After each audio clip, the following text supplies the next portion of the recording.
The leaders of International Monetary Fund and the World Bank emphasized the significance of private sector finance for developing nations affected by climate change by announcing that they will collaborate with Republican Donald Trump, the 47th President of America. During the UN COP29 Climate Summit in Azerbaijan, IMF chief Kristalina Georgieva told a panel that the international lender has collaborated with Trump in the past term and was ready to do so again. She continued that this time the Republicans have a mandate from the American people. When asked how Trump's election would affect the IMF's climate work, Georgieva expressed confidence that the U.S. private sector would continue to invest in green technologies. She stated that it is the business proposition to stay ahead of the curve, and she has no doubt that this will continue. So welcome, everybody. Let's go straight to one of the very big questions that everybody is talking about here in Baku, namely the US election result. Let me ask each of you, what difference do you think that this election result is going to make to your work on the climate? Kristalina. Welcome, everybody. Great to have you with us.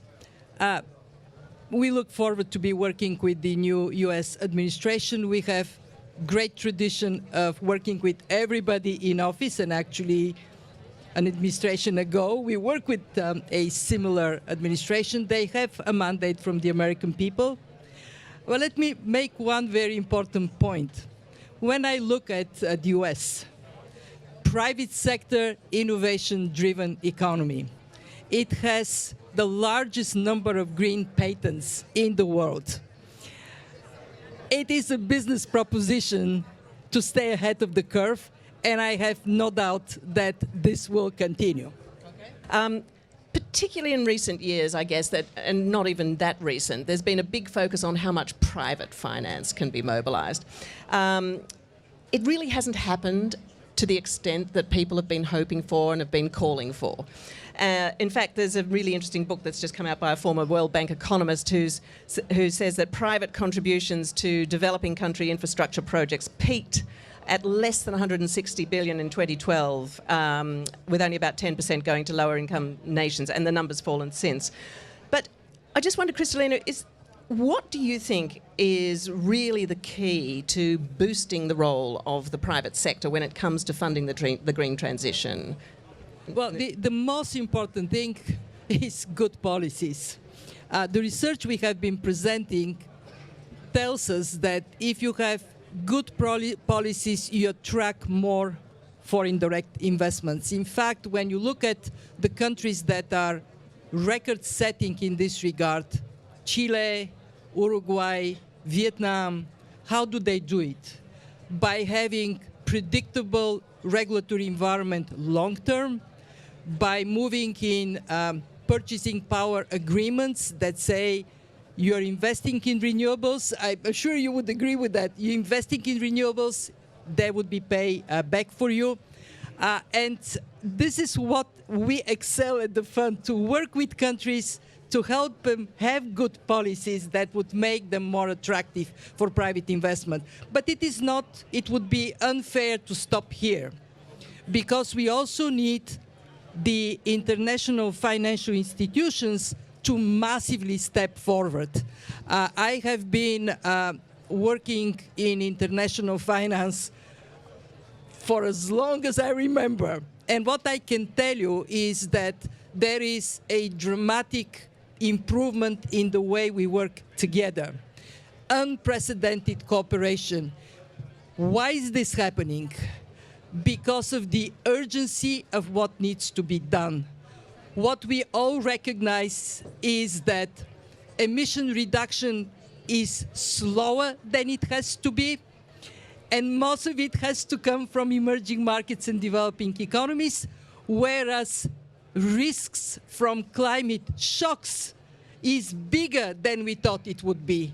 So imagine where we are. We have to mitigate and adapt at the same time with the same sense of urgency. This is what is making us here on this panel much more aware of our collective responsibility, and we have many examples that show how the way we work has changed. I'll give you just one.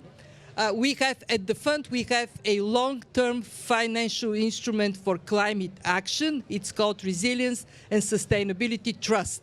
We have 48 billion and 20 programs so far. The best programs when we do it together, when we create fiscal space and good policies, and then the bank makes a massive transformative investment. This is how we do it.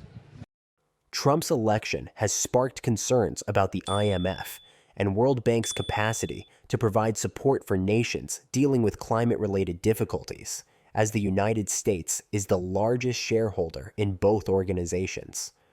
Trump is predicted to distance the United States from international efforts to combat climate change.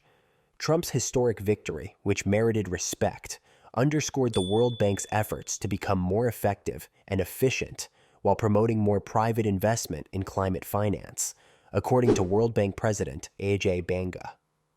Adding that in the 17 months he had been employed by the bank, political leadership had also shifted in the 4 other largest donors, Britain, France, Japan, and Germany.